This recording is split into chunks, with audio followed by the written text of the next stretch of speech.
Por ahora los vamos a invitar a escuchar la primera charla de este ciclo de ponencias magistrales. El doctor ingeniero Luis Fernández Luco se graduó de ingeniero civil en la Universidad Nacional de San Juan, Argentina, en 1984 y se doctoró por la Universidad de Alicante, España, en 2008. Realizó la carrera de especialización en tecnología avanzada del hormigón, dictado por la Universidad Nacional de La Plata, Argentina, con la colaboración de LEMIT-SIC en 1985, y el Advanced Concrete Technology Course, dictado por la Universidad de Nottingham, y también el Imperial College en Londres en el año 2000. Desarrolló su actividad profesional en el INTI, Instituto Nacional de Tecnología Industrial, el Instituto del Cemento Portland Argentino, la Universidad de Buenos Aires, el Instituto de Ciencias de la Construcción Eduardo Torroja, Madrid, el Instituto Español del Cemento y sus aplicaciones, y actualmente es profesor consulto titular y secretario de Investigación y Doctorado de la Facultad de Ingeniería de la Universidad de Buenos Aires.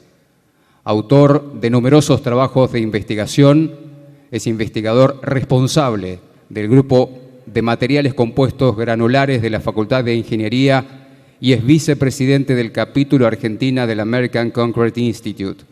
Sus áreas de interés se centran en la construcción sostenible, la incorporación de residuos en el hormigón, el diseño y control de hormigones especiales, el diseño por durabilidad, la evolución de la durabilidad potencial, tanto en condiciones de obra como laboratorio, y la estimación de la vida útil. La charla será sobre hormigones disruptivos. Presentamos con ustedes el doctor ingeniero Luis Fernández Luco. Bienvenido, ingeniero.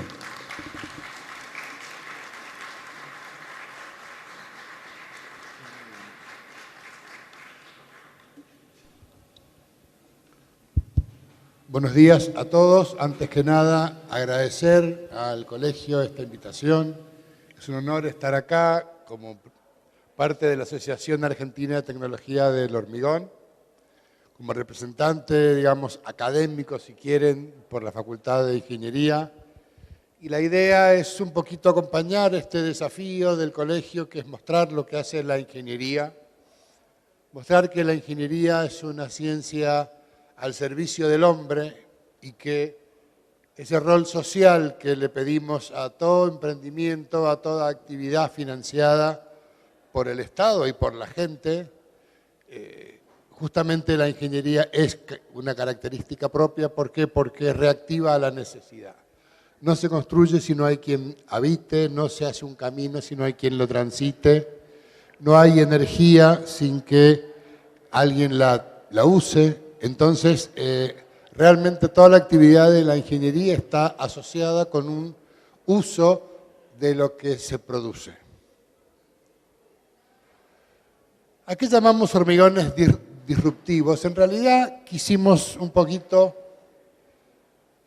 interpelar, desafiar la idea de que el hormigón es un material gris, aburrido, que lo hace un albañil, mezcla un poco de piedra, cemento, agua y arena. Y entonces, ¿para qué ponerle ciencia? ¿Por qué estamos los ingenieros trabajando con ello?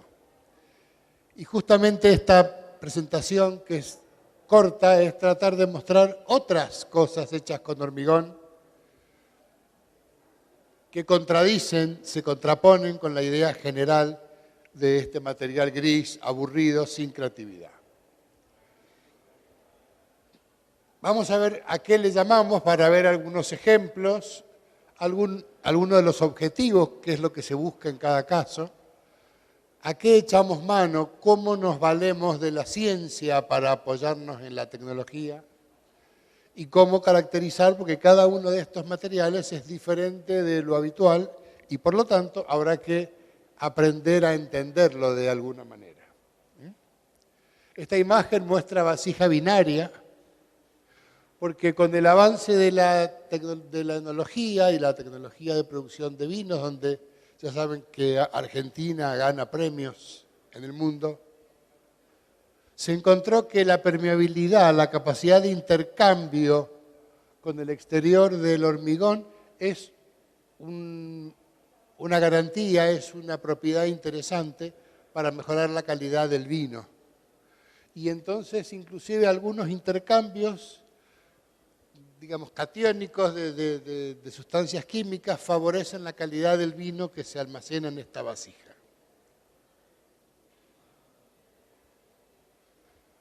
Entonces, un hormigón disruptivo para nosotros es aquel cuyas propiedades son diferentes de las convencionales. Simplemente, no vamos a dar más detalle, porque ya vamos a ir viendo en cada uno qué es lo que es distinto. Esta foto muestra un puente peatonal de La Paz en Seúl, Corea. La característica es que no tiene armadura.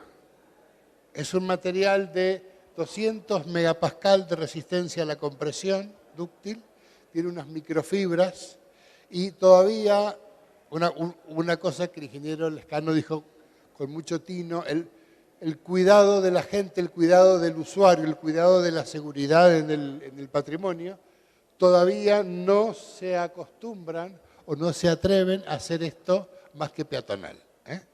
Se hace, se prueba mucho tiempo, se estudia y recién cuando es totalmente seguro se lleva a una etapa más constructiva. ¿Qué características harían disruptivo a un hormigón? Podríamos decir, el hormigón es denso y opaco. A ver. Uf. Para el láser, ¿es el de la izquierda? Ah, no, bueno. La primera, denso y opaco. Bueno, vamos a hacer, alguien pensó, ¿por qué no hacerlo translúcido? Y hay hormigones que son translúcidos.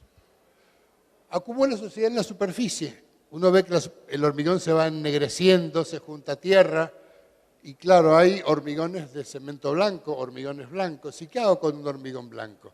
Bueno, tendré que hacer mucha operación de mantenimiento. A alguien se le ocurrió, hagamos un hormigón que se limpie solo. Así como hay hornos autolimpiantes, hay hormigones autolimpiantes y superficies autolimpiantes. Hormigones que no absorben agua, hormigones que en lugar de ser compacto e impermeable, que es una propiedad que uno busca, hagamos un hormigón denso, voy a querer al revés, que sea poroso y permeable. ¿Por qué? Porque ese material poroso va a permitir infiltrar el agua y cuando yo cubro grandes superficies con hormigón, por ejemplo, un estacionamiento, en un gran edificio, en un shopping, en lo que fuera, evito que ingrese el agua y altero el flujo natural de infiltración. Entonces, con un material que permita el ingreso de agua, voy a permitir mantener la infiltración natural y el regadío. Hormigón, sabemos que se parte enseguida. Es posible hacer hormigones dúctiles que se deforman, ya vamos a ver las fotos. Hormigones que se autorreparan. Hormigones que son termocrómicos, es otro gran problema, el color. Sabemos que una superficie oscura es buena en invierno porque absorbe calor, pero no es bueno en verano porque también absorbe calor y nos morimos. Entonces, hay hormigones que son termocrómicos, dependiendo de la temperatura, el color que exhiben. Y entonces, para cuando hay temperaturas altas, se ponen de color claro, repelen el calor y cuando hace temperatura baja, se ponen oscuros y toman calor, permitiendo ahorro energético y demás. Y la última es conductores de la electricidad. Hay muchas circunstancias donde yo no puedo permitirme acumular, digamos, una corriente electrostática, por ejemplo, porque puedo provocar un incendio en instalaciones militares o cuando hay elementos electrónicos muy sensibles. Es posible hacer un hormigón conductor de electricidad. Entonces, todo esto, la idea es mostrarles con algunos ejemplos cortos. ¿Cómo hago para modificar las propiedades a una escala que es diferente? Bueno, primero usando nanotecnología. Y este concepto de nanotecnología, la gente piensa que esto es muy avanzado. Simplemente es usar partículas del tamaño en la nanoescala. O sea, 1 dividido un 1 con 9 ceros. Empleando los conceptos de ciencia de los materiales, reglas de diseño que tengan que ver, aun cuando se apoyen los conceptos tradicionales, son novedosas. Recurriendo a conceptos matemáticos como límite de percolación, vamos a ver que en este caso los círculos en rojo permiten la continuidad, en este caso sería la continuidad eléctrica. Si yo no me hace falta que llene de círculos rojos, simplemente una cantidad necesaria para que haya conducción de electricidad. Y modificando las técnicas porque la industria de los materiales va asociada al desarrollo general, a la química, a la biología, a muchas otras ciencias que contribuyen. Entonces eso permite que con una sinergia se construya nuevos materiales. Uno de los primeros aditivos para el hormigón fue la sangre, hace muchos años, ¿no? Entonces, con este sentido, fíjense que según Drexler, el sentido estricto de nanotecnología es el control de la materia a nivel prácticamente de la manipulación de las moléculas. Pero en un sentido genérico, se define como la manipulación de materia con al menos una dimensión de 1 a 100 nanómetros. Quiere decir que todo aquello que tenga materiales pequeñitos tendrá nanotecnología. Y como estamos en espesores pequeños, en general se aplica a revestimientos. Si vemos los tamaños con que, fíjense que a la derecha está el agregado grueso, después las arenas naturales, pues vienen cementos, el agregado fino, las arenas finas, y fíjense cómo se extienden los tamaños hacia el lado de los finos, con gran superficie específica y propiedades que son realmente diferentes. Entonces, hoy por hoy, bueno, ya hace muchos años, fines de los 80, se empezó a usar el humo de sílice, silica fume, y luego ahora ya se usa nanosílice con 1 o 2 órdenes de magnitud de tamaño de partícula más chico. Para que tengan idea, el silica fume, eso que está ahí en azul, el tamaño de partícula es la mitad que el humo del cigarrillo. Lo que pasa es que para poderlo manipular se aglomera, pero si no, las partículas son sumamente finitas. Entonces, las propiedades que exhiben son diferentes. Otro concepto que es simplemente geométrico, bueno, ¿cómo acumulo, cómo combino tamaños de partículas para fomentar la densificación? Esto se llama concepto de densidad de empaque. Modifica también la zona de transición alrededor de las partículas de los agregados y permite nuevos conceptos de optimización granular. Solo con esto uno podría hacer un ahorro del 15% más o menos en materiales ligantes. Solo cambiando los criterios de mezcla de las piedras y las arenas. Conceptos que aprendimos, una distribución continua de tamaños es lo mejor. Bueno, es lo mejor en general, pero cuando se buscan ciertas propiedades, podemos trabajar tamiz por tamiz con tamaños monogranulares, irlos combinando de manera de lograr esa densidad de empaque. Y está demostrado que una distribución discontinua es la que mejora la densidad de empaque. Entonces, hay que abrir la cabeza a cosas que aprendimos durante muchos años y desde hace mucho para dejar entrar a cosas nuevas. Entonces, ¿qué podemos mejorar? Materiales componentes, podemos mejorar las propiedades mecánicas, la tracción, la tenacidad, que deje de ser un material frágil, la durabilidad, que dure más años, y reducir el mantenimiento. Materiales componentes del hormigón, cementos y nanocementos, cementos que densifican su estructura, densifican las partículas y producen cementos de ultra prestaciones. Aditivos en muy pequeña escala de tamaño. Para propiedades mecánicas hacemos cambios morfológicos, micro y nano refuerzos. Hacemos materiales impermeables si queremos y autorreparables.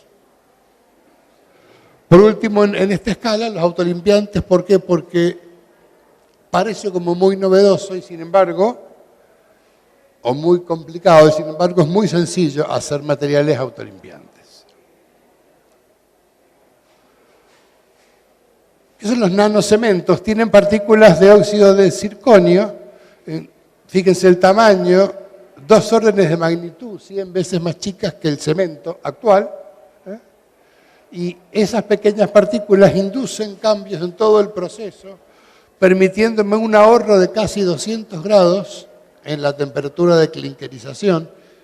Menos temperatura es ahorro energético, mayor reactividad y menor espesor de la zona de interfacial, de unión con la arena y con la piedra. Nanosílice o sílice coroidal, que directamente la única forma de trabajar en forma líquida, son materiales ultra finos de relleno y catalizan reacciones físico-químicas. Y entonces, con todo esto, combinándolo de una forma u otra, vamos a obtener estos materiales que dijimos que eran diferentes. Hormigón translúcido. Fíjense que no puedo pretender que sea un vidrio, claramente no, porque tiene piedra. ¿Cómo hago para que se vea de un lugar a otro? Para que dé esa opción de translúcido. Bueno, algún elemento que sea capaz de llevar luz de una cara a otra y el ojo, el cerebro, automáticamente lo transforma en material translúcido. Lo ve como translúcido. Hay muy poco hecho en el mundo, este núcleo de escaleras es uno de los ejemplos, y lo que hace es colocar simplemente fibra óptica. ¿Alguno instaló fibra óptica en su casa? Todavía no llegó. Bueno. El internet y todo es muy común que se mande por fibra óptica, traen unos cables enormes y lo que les sobra lo tiran. Tengo en mi casa como 30 metros de fibra óptica porque pensaban que era más larga la instalación y dijeron ya no nos sirve, una vez que se corte el cable no sirve más. Y eso es fibra óptica que sería un residuo. Si uno se preocupase de juntar esa fibra óptica con residuos, podría hacer esto. Hormigón autolimpiante. Ya hace mucho que se descubrió, fíjense en la década de los 70, entre 67 y 73, los principios de autolimpieza. Simplemente un compuesto químico muy común, el blanco que usan para las bolsas, el pigmento blanco, bueno, pero hay un titanio que hay que tratarlo particularmente, se trata químicamente o físico-químicamente, y tiene la capacidad de reaccionar con la luz y oxidar materia orgánica. Entonces se deposita en superficie, cuando hay materia orgánica la oxida, la repele y como además es hidrofílico, junta la partícula, la humecta y la desprende de la superficie. Entonces la superficie permanece blanca y reflectante por muchos años. El primer uso, no digo comercial porque esto es una iglesia, se hizo un proyecto europeo muy interesante, se llama Picasa, y ya eso disparó investigación y alguien, la doctora Eva Jiménez, hizo su tesis doctoral de cómo medir esa actividad. ¿Para qué? Para que nadie me venda una cosa por otra. Yo soy capaz de medir la actividad de autolimpieza. O sea que todo esto estamos en condiciones de no solo hacerlo, sino de especificarlo y controlarlo, porque justamente el rol de los colegios y el rol de la academia es velar porque el usuario no sea engañado. Se usa mucho en pavimentos, en hormigón blanco arquitectónico y tiene otra cualidad, oxida los compuestos de nitrógeno, así que mejora la calidad de aire.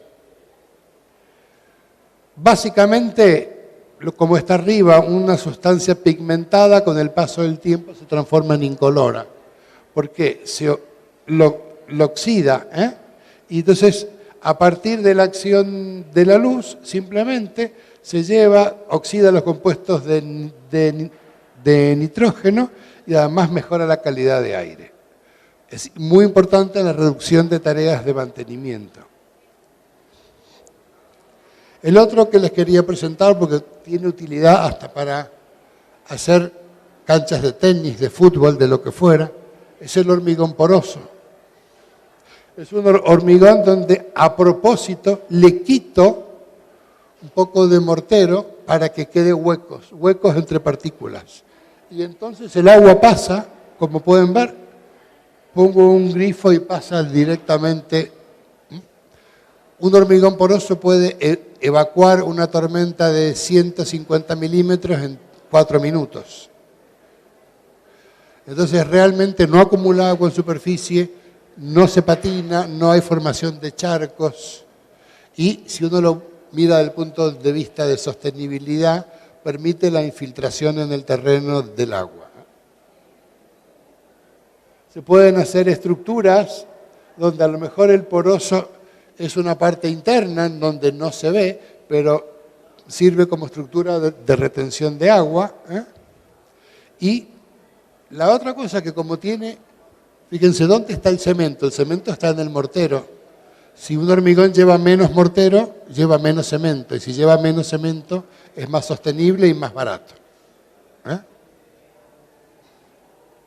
Queda muy bien, digamos, cuando se usa de manera como en diseño arquitectónico y se emplea, hay muchos casos de uso de esto cuando queremos certificar tecnología LEED o certificación LEED de construcción sostenible. ¿Por qué? Porque aporta puntaje, porque permite la libre infiltración. ¿Cómo hago? Fíjense, una materia prima especial, o sea, evito que haya muchos tamaños, una producción que es diferente. Primero se hace el mortero y después se unta la piedra, se coloca y se compacta parecido con reglas vibratorias superiores y cada tanto hay que aspirarlo con agua para limpiar la suciedad.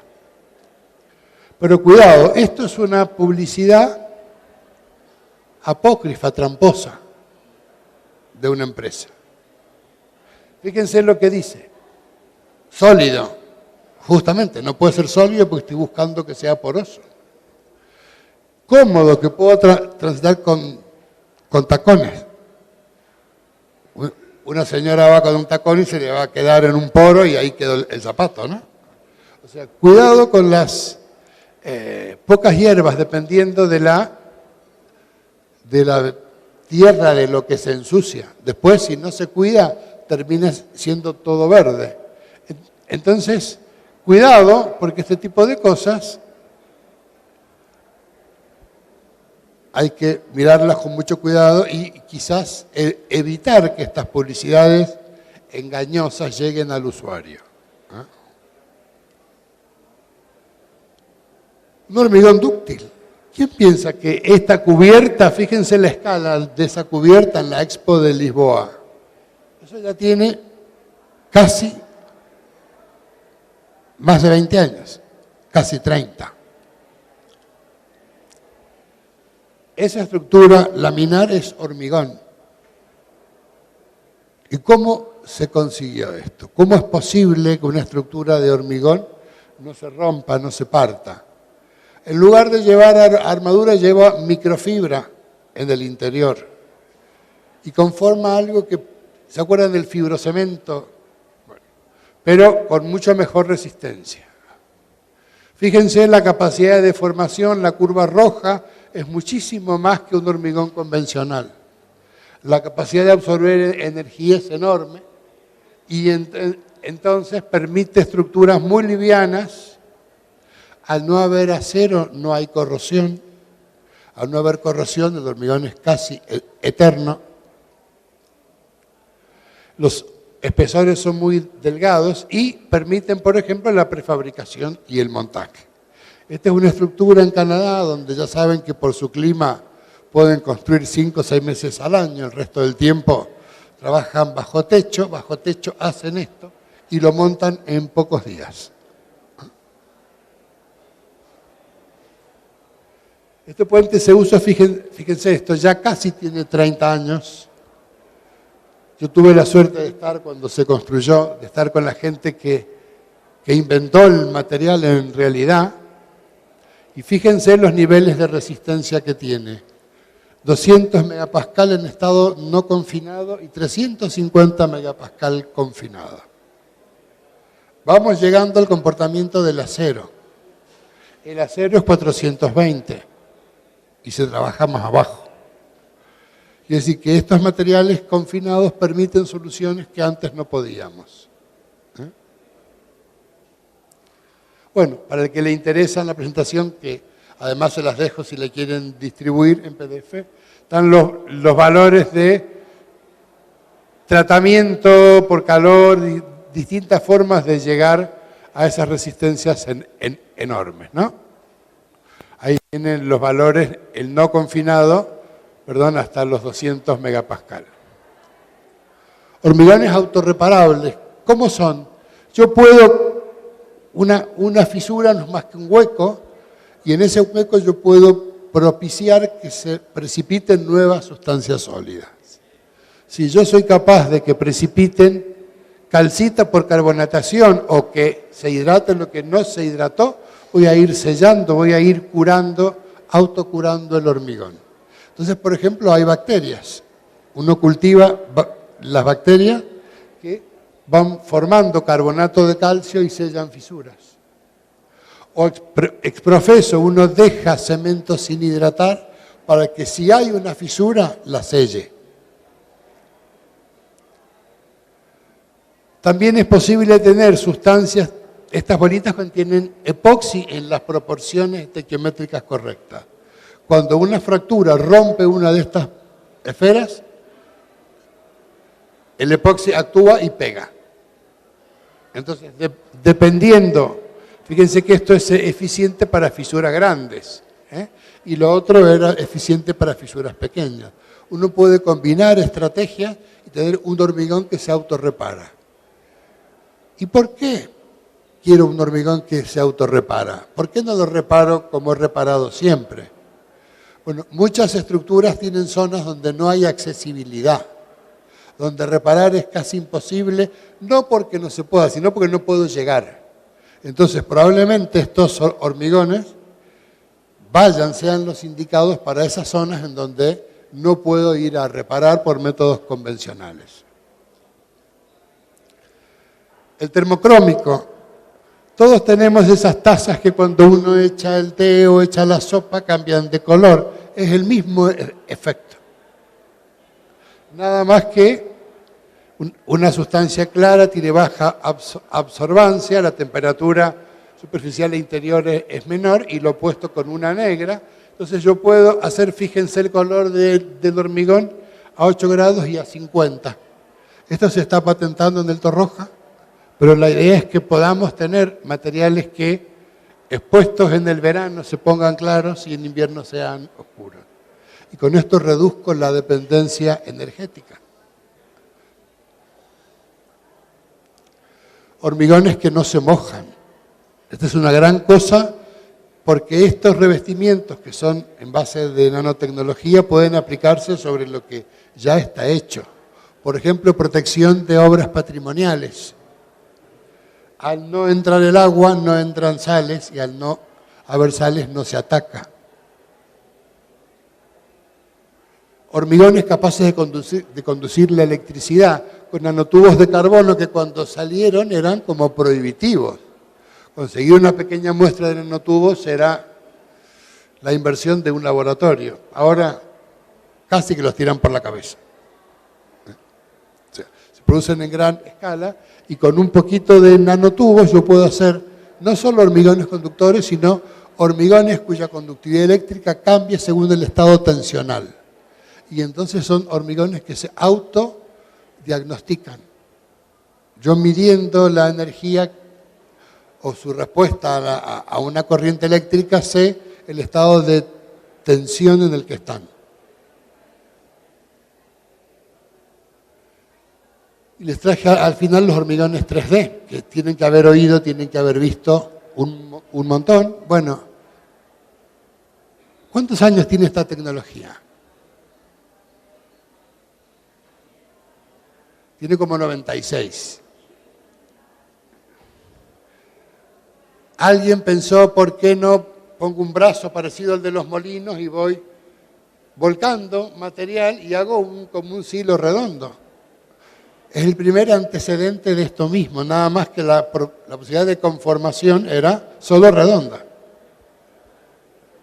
Ahora, vamos a ver qué se puede hacer con estructuras tipo pórticos en 3D o con robots. Puedo tener cualquier morfología, pero, digamos, la novedad se encontró hace casi 100 años. ¿Qué permite? Una construcción aditiva donde voy sumando capas hasta obtener el producto final. Es versátil, es rápido, reduce los desperdicios y puedo trabajar con las formas prescindiendo de los encofrados. Fíjense, se ven perfectamente las capas una sobre otra. Hay un cabezal o boquilla que se monta, ya sea en un robot, como la parte superior, o en un pórtico, como la parte inferior, como la foto del abajo, y en función del recorrido y alimentado por una bombita común, voy depositando el hormigón y conformando paredes simples, dobles, triples. Por supuesto que lleva un estudio conveniente de la mezcla para que se adhiera bien, para que pegue sin aplastarse. Bueno, toda una serie de cosas, pero eso ya es tecnología conocida. Y puedo tener formas muy raras, desde superficies planas, fachadas, elementos hasta decorativos de arquitectura urbana. Y hay un antecedente interesante en Japón que ya tiene certificación para ser antisísmico también. O sea que ya deja de ser una cuestión meramente estética para reforzar su función estructural. Quiere decir que, ¿cuál es el futuro? El futuro no lo sabemos, pero el ingeniero se forma para no describir lo que ya hay, para poder entender lo que viene. Yo siempre le digo a mis estudiantes, no me interesa que sepas la norma de memoria, eso te vas a ir a fijar a un papel, pero me interesa que entiendas, porque no sé qué material te va a tocar evaluar dentro de 25 o 30 años. Yo te enseño lo de hoy y ya estamos viejos. Yo estoy viejo. Entonces hay que pensar en la gente joven, en la gente nueva, propiciar ese tipo de eventos que muestran que la ciencia, la tecnología y la ingeniería no van disociados, todo lo contrario, de la implementación de ese conocimiento en la industria, para beneficio de la gente. Entonces, simplemente lo que hay que empezar a ver es normativa, hay que hacer énfasis en la sostenibilidad. La impresión 3D aparenta como una tendencia bastante interesante, sobre todo cuando es repetitivo el diseño, viviendas de interés social y demás, y simplemente apoyarnos siempre en una entidad que nos dé ese aval de tranquilidad, que nos dé la capacidad de certificación y cuidemos al usuario, evitemos el engaño. Así que nada más, quedo a su disposición para cualquier pregunta.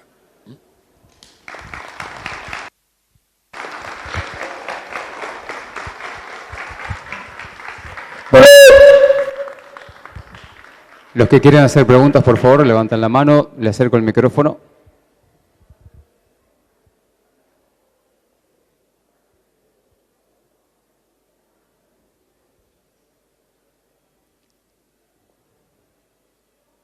Bien, aquí.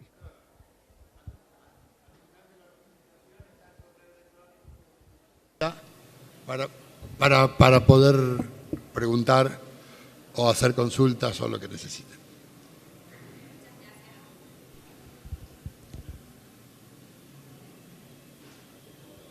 Hola. Muchas gracias, doctor, por la presentación y por venir. Le quería hacer una consulta sobre el hormigón que no tiene armadura, que confinado llega a resistencias mayores de 200 megapascales. La pregunta sería, ¿confinado en qué material? En acero.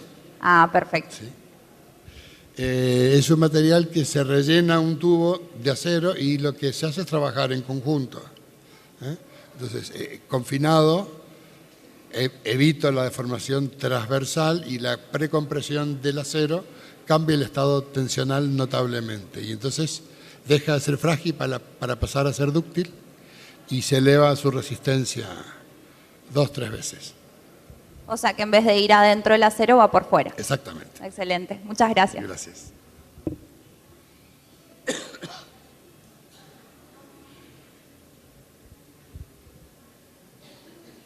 Le quiero hacer una consulta con respecto al nanocemento, que me llamó la atención la denominación, digamos, porque el nanoaditivo, bueno, es algo que se le agrega, pero ¿el nanocemento es un cemento ya especialmente preparado con nanopartículas? Claro. No sé si habrá visto los macro defect free materials. Es todo un grupo de materiales. En realidad un material resiste lo que resiste porque tiene muchos defectos. Entonces, un nanocemento lo que se consigue es reducir la cantidad de defectos por una mejor acomodación de tamaño de partícula. Hay partículas grandes y otras pequeñas que incentivan la reactividad del conjunto. Entonces, esos materiales que tienen partículas nano son más densos y se comportan físico-mecánicamente diferente. La partícula nano también hace de centros de nucleación. Entonces, todo el efecto de que uno dice el fraguado y que endurece, ocurre de manera mucho más eficiente y controlada, por la presencia de partículas pequeñas.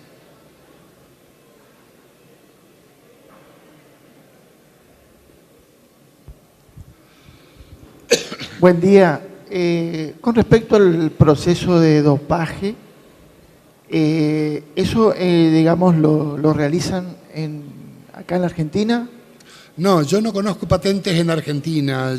Sé que, digamos, lo que pasa es que es como todo, con la globalización uno puede comprar el pigmento dopado.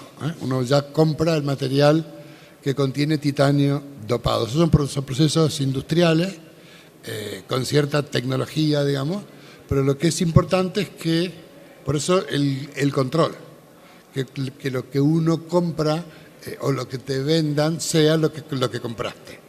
Por eso hay que especificar una compra y luego algún método de medida, de control de esa propiedad. No sé que tengas algo blanco y que a los 3 meses esté gris. Una preguntita más, señor. Con respecto al tiempo de fraguado del cemento, No con las cambia nanopartículas. nada. En general, se trata de que este pigmento sea en hormigones, por ejemplo, bicapa. O sea, donde la masa del hormigón es convencional y hay una capa externa que tiene el pigmento porque me interesa que se limpie en superficie. Entonces optimizo el pigmento solo en superficie. Entonces, hay otros que, por ejemplo, están haciendo experiencias en España donde hay, digamos, en Europa hay superpoblación, o casi, digamos. Están mucho más apretaditos. Y el problema de la polución, de la calidad del aire, es una preocupación general. Entonces, hacen pavimentos porosos con gran superficie expuesta al aire y a la luz y lo recubren con materiales con dióxido de titanio. Entonces, se autolimpia, pero además mejora la calidad de aire, oxidando los compuestos de nitrógeno. Entonces, de eso ya hay proyectos, por eso hay baldosas, hay pavimentos, de este tipo de cosas con esta tecnología. ¿Alguien más que quiera hacer preguntas? Yo voy a aprovechar para tirarles un tema que no traje porque en realidad no es un hormigón, no es disruptivo, pero es una tecnología que es creciente y que la importancia que tiene es local, y varios de los profesionales que están aquí me consultaron sobre el tema de desarrollos de economía circular, de proyectos de economía circular a partir de materiales de construcción. Los materiales de construcción tienen un volumen enorme. El hormigón es el material que más se usa luego del agua en el mundo. Entonces, su impacto en consumo de materiales es muy alto y lo ideal sería que parte de ese volumen esté ocupado por residuos. Entonces, hay grandes estudios, digamos, cada zona estudia la problemática de sus residuos y cómo puede ponerlos en el hormigón. Y si yo ocupo un 10% del volumen con un residuo, resuelvo el problema del residuo y también del consumo de materias primas vírgenes. Yo les contaba que Singapur no tiene arena. Ya se la consumieron toda, porque el ritmo de consumo por parte del hombre es mucho más lento que la producción natural de arena, por erosión y transporte y lo demás. Ya no tienen más arena, tienen que comprarla. Y sus vecinos ya no le venden más tampoco, porque dice, te vendo y luego me quedo yo sin arena. Entonces están en un problema por falta de arena. Arena, agua, son materiales críticos que uno cree que son superabundantes y no. Así como el agua. Solo el 3% del agua en el mundo es potable o es potabilizable. Solo el 3%. Países tecnificados como China no tienen agua potable por la red. Tienen que tomar agua de botella, porque no tuvieron posibilidades con el crecimiento de proveer agua potable. Entonces, uno que abre una canilla y sale agua y no toma felizmente, eso tenemos que empezar a valorar. Y porque eso es ingeniería. Nada más.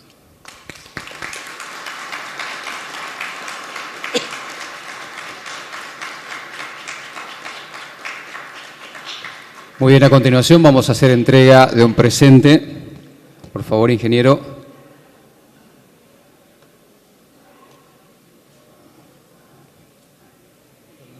El presidente del Colegio Público de Ingenieros se entrega entonces un obsequio. Muchas gracias al ingeniero Luco, que tan amable estuvo aquí en esta primera edición. Vamos a hacer entrega también